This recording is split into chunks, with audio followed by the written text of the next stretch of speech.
Ramogi TV.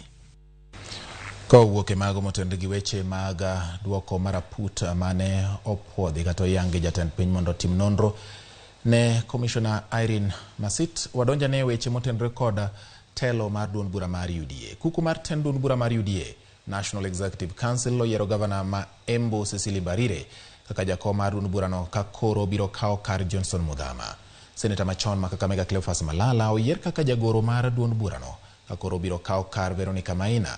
Omar Hassan ma en jaod bura mar Yala bende oyier kaka jalup jakom mar duond burano ka koro biro kawo kar Kipruto Arap Kirwa ka jaod bura ma Kitutu Chache North Jafeth Nyakundi koro biro kawo kar Omingo Magara kaka jakeno mar duond burano e kinde lokruoge mamoko.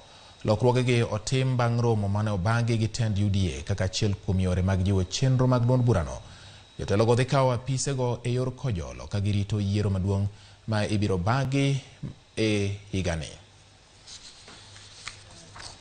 Committee has appointed Honorable Cecil Mbarire, the governor of Embu, as the party chairperson, replacing the outgoing chairperson, Honorable Johnson Muthama, who has since joined the Parliamentary Service Commission and is at the final process of taking up a position at the Parliamentary Service Commission.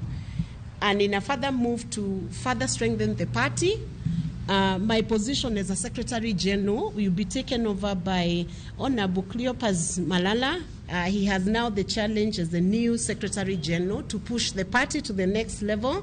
Today, as I take over the position of Secretary General, I am alive of the fact that I am taking over a party that has a very strong foundation, a party that is seen as the youngest party, yet the biggest party in the Republic of Kenya. As I take this role, I want to say that we are just beginning a journey to have UDA being a bigger family in this country.